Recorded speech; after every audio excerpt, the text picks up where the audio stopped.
is a Pieris japonica, otherwise known as an Andromeda. I like to think that they're named Andromedas because of these flowers, and they're all droopy and trippy. This is going to be a part of a series that we're doing on fixing sheared trees, basically. The first thing you want to do when something's been sheared, you can see it's been in a ball. We just cut this off, so you can see what's going on in here.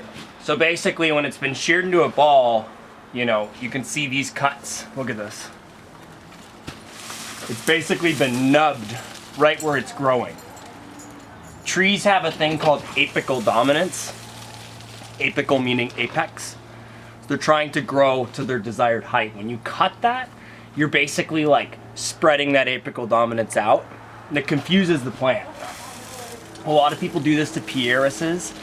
They also do it to rhododendrons, boxwoods. So we're gonna be doing some pretty dramatic renovation pruning to this.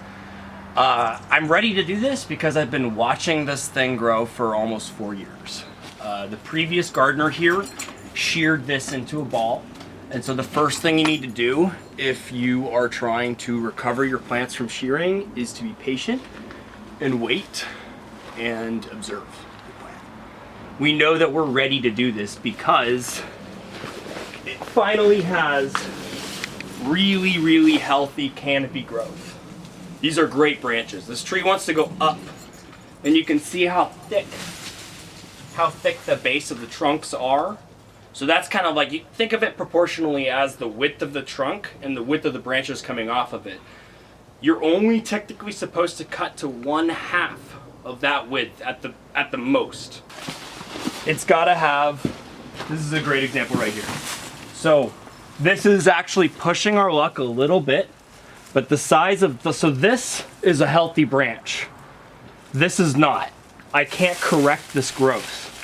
So, because this branch is more than half the width of this branch, or it's actually, it's right close, I'm going to cut this entire branch, and it's gonna send all of that energy into there. This is breaking the rule a little bit. You want the branch that you're gonna be sending the energy to be at least half the diameter, half the width of that. Think of it as a flow line of water. If you have like a really thick pipe and you're trying to move it to a thinner pipe, what's gonna happen is it's gonna like put so much pressure it might break the pipe. So it's energy flow. So now that we have the canopy, we can send that energy to make it a tree again. So I'll be making these cuts, you'll see, after I finish pruning the tree. I'm also gonna deadwood, if you can see all of this. There's a lot of deadwood. And then basically we're gonna be a little bit harsh with it. Like I said, we haven't pruned it in about 4 years. What we're gonna do is anything that's growing down is getting cut because you want it to learn to grow up again. It's getting 86, yeah. If branches can be salvaged, they will, but look at this. This is a 90-degree turn. Yeah. And then goes down. Because it was trying to be in a ball shape. Because it was sheared back and back and back, and so it's doing anything it can to still grow. You know, a lot of stuff that gets sheared is quite hardy, so they can take a little bit higher of a pruning budget. Most of the time you're only supposed to remove 1/3. They're helping. Good job, guys. You guys have sticks? So anything that's growing down, and basically we're gonna support it so that this canopy develops and it can flower properly. It hasn't actually made flowers like this. Do you think it's gonna then be able to grow over this roof line and get extra light? Yeah, because right now it's almost shaded out by this juniper. It's getting shaded out, and then this juniper has gotten huge, which we also need to prune. I still want to maintain a tunnel. Yeah, it's a cool tunnel. But now this is ready to become a tree. And so if you inherit a landscape, or if you've been shearing and you're trying to get off of it, first thing to do is to wait, steady the energy. When the tree is ready, this is telling you it's ready, then you can make those cuts. So I'll see you after it's pruned. Wild healers live in this habitat.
Can you see me? It actually wasn't just sheared, it was nubbed.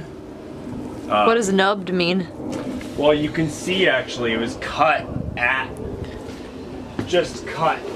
right at the ends. Oh. Here.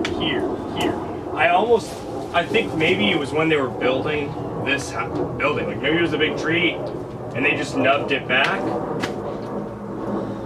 Dang. And then kind of sheared it. But that's what it looks like because it's basically all these really harsh cuts. And you can see what'll happen when you this is what happens if you cut something that doesn't have any directional energy. It'll send out these shoots. These are called epicormic shoots. I don't know which way to go, so I'm gonna try multiple different ways and see what sticks, because I don't know what just shot me down here. Because shearing, you're going, and then it's like growing at all those cuts. And you can go over and over and over till the plant dies in like 10 years. Yeah. Which happens. But yeah, it looks like a beetle cut now, but it'll be able to branch up. It'll get light inside the to hit the wood now. So now that we have light that's gonna hit the trunk, and we've taken off quite a bit, left the growth that we want in the direction that we want, light's gonna get in. Epicormic shoots, it'll trigger what's called epicormic shoots. These are coming from the middle of the tree. These can be turned into new branches. It's the same thing that happens when they get nubbed and they send out all these. Now, you know, it'll grow up. Yeah, it looks like a beetle cut or like a top cut right now, but it will have some more growth out of here. But you know, it's nice to see the woody structure. Yeah, it looks beautiful. It's a tree, Pieris japonica, not a bush. Because of these nubs, there was all this like collected leaves mulching the ground, turning into compost. So to anyone who says that evergreen leaves won't break down, look at the compost that the leaves have been making on this tree. It's super tall. Pieris japonica.